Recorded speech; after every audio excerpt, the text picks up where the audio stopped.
Hi అండి, welcome to Preethi channel. ఎలా ఉన్నారు? ఈరోజు నేను మన ఛానల్లో చూపించబోయే రెసిపీ చామదుంపల ఫ్రై రెసిపీ అండి. దుంప అంటే చాలా జిగురుగా ఉంటుంది కదా, అలా జిగురు రాకుండా క్రిస్పీగా పొడిలాడుతూ ఎలా చేసుకోవాలో చూపిస్తాను. ఇంకెందుకు ఆలస్యం, వచ్చేయండి మరి వీడియోలోకి. కొత్తగా చూస్తుంటే ప్లీజ్ సబ్స్క్రైబ్ మై ఛానల్.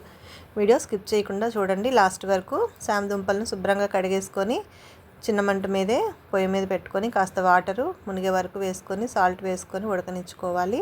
మరీ ఎక్కువగా ఉడికిపోకుండా మెత్తగా 80% ఉడికితే సరిపోతుంది. తర్వాత వేడి నీళ్ళు తీసేసి చల్లనీళ్ళు పోసుకొని ఒక 5 నిమిషాల పాటు పక్కన పెట్టుకున్నాం అనుకోండి, లోపల వరకు చల్లారిపోతుంది. నేను ఒక 10 మినిట్స్ తర్వాత తీసినా కూడా ఇంకా కొంత వేడి ఉంది కాబట్టి ఒక 15 నిమిషాల వరకు పక్కన పెట్టామనుకోండి, బాగా లోపల వరకు దుంప అనేది చల్లబడుతుంది. ఇప్పుడు దుంపల పైన తొక్కంతా కూడా తీసేసుకొని ఒక ప్లేట్లోకి తీసుకోవాలి. ఇలా దుంపలన్నీ కూడా తీసేసుకున్నాక చక్రాల కింద కట్ చేసుకోవాలి. చూడండి, పట్టుకుంటేనే జారిపోతుంది, అందుకే నేను చేతిలో పెట్టి కట్ చేశాను. ఇలా క్రాస్గా కట్ చేసుకున్నాం అనుకోండి, బాగుంటుంది. ఇలా లేయర్ కింద మన పొటాటో చిప్స్ లాగా స్లైసెస్ కింద కట్ చేసుకోవాలి. చూసారు కదా, మన దగ్గర ఉన్న దుంపలన్నీ కూడా ఇలా నేను కట్ చేసేసుకున్నాను. ఇలా మొత్తం అంతా కూడా కట్ చేసేసుకోవాలి. ఒకవేళ మీ దగ్గర సన్నగా పొడుగ్గా ఉన్నాయనుకోండి, నిలువుగా అయినా సరే కట్ చేసుకోవచ్చు, అది మన ఇష్టాన్ని బట్టి ఉంటుంది. ఇలా సన్నగా కట్ చేసేసుకోవాలి. ఇప్పుడు డీప్ ఫ్రైకి సరిపడా ఆయిల్ తీసుకొని కడాయి వెడల్పుది వేసుకొని అందులో ఒక పచ్చిమిర్చి, ఒక చిన్న సైజు ఉల్లిపాయను నిలువుగా ఇలాగా పొడుగ్గా కట్ చేసుకొని బాగా ఫ్రై చేసుకోవాలి.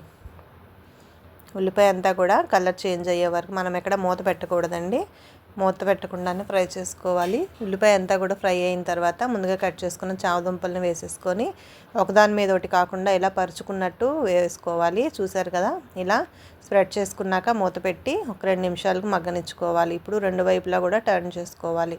చూసారా, అవతల వైపు అంతా కూడా క్రిస్పీగా కలర్ కూడా వచ్చింది, మంచి ఫ్రై అయింది. అలా దుంప ఫ్రై చేసుకున్నాం అనుకోండి, జిగురు అనేది రాదు. చామదుంపలు జిగురు అని తింటాకి ఇష్టపడిన వారికి ఇట్లా చేసి పెట్టండి, హాయిగా చాలా క్రిస్పీగా కూడా ఉంటాయి, మంచి స్పైసీగా కూడా ఉంటుంది. ఇలా అటు ఇటు కూడా టర్న్ చేసుకుంటూ ప్రతి దుంప వేగేటట్టు చూసుకోవాలి. అదే వెడల్పు వేసుకున్నాం అనుకోండి, ఒకసారి ఎన్ని దుంపలు వేసుకున్నా ఫ్రై అయిపోతాయి. చూసారు కదా, ఇట్లా దుంపలన్నీ కూడా కొంచెం క్రిస్పీ అయిన తర్వాత ఇక జిగురు లేదనుకున్నాక మనం బాగా అటు ఇటు కూడా కలిపేసుకోవచ్చు. ఇట్లా ఫ్రై అయిన తర్వాత ఇందులో మనము నెక్స్ట్ వేసుకోవాల్సిన ఇంగ్రీడియంట్స్ చెప్తాను. ఇప్పుడు ఈ దుంపలన్నీ కూడా పక్కకు జరిపేసుకొని కొంచెం ఆయిల్ పక్కన కనిపిస్తుంది కదా, అక్కడ కాస్తంత తాలింపు దినుసులు వేసుకోవాలి. ముందు తాలింపు వేయలేదు కదండి, కాబట్టి నేను ఇక్కడ మిడిల్లో వేసుకున్నాను.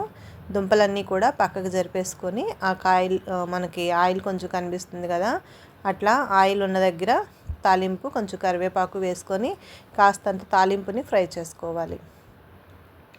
మీ దగ్గర ముందుగా వేసి పెట్టుకున్న తాలింపు ఉన్నా సరే ఇక్కడ ఒక స్పూన్ యాడ్ చేసుకోవచ్చు. ఇలా తాలింపు అంతా వేసిన తర్వాత దుంపలన్నీ కూడా బాగా కలిపేసుకోవాలి. ఇప్పుడు రుచికి సరిపడా కారం యాడ్ చేసుకోవాలి. అలాగే ధనియాల పొడి ఒక 1/2 స్పూన్ యాడ్ చేసుకోవాలి. జీలకర్ర పొడి ఒక 1/2 స్పూను, కాస్తంత పసుపు, కాస్తంత సాల్ట్ యాడ్ చేసుకొని బాగా కలిపేసుకోవాలి.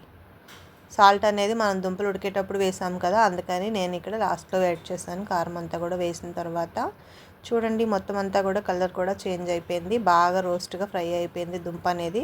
ఇలా చేసుకున్నాం అనుకోండి, క్రిస్పీగా ఉంటాయి, జిగురు అనేది ఉండదు, చాలా బాగుంటుంది. ఇంకెందుకు ఆలస్యం, మీరు కూడా ట్రై చేసేసేయండి. 1 నిమిషం మూత పెట్టేసి స్టవ్ ఆఫ్ చేసేసుకుంటే అయిపోయింది. ఇప్పుడు ప్లేట్లో తీసుకొని సర్వ్ చేసేసుకుందాం. చూసారుగా, మీకు ఎలా అనిపించిందో నాకు కామెంట్ చేయండి friends. Thank you for watching. కొత్తగా చూస్తుంటే ప్లీజ్ సబ్స్క్రైబ్ మై ఛానల్. నా ఛానల్ను మీ ఫ్రెండ్స్కి, రిలేటివ్స్కి కూడా షేర్ చేయండి friends. Thank you for your support.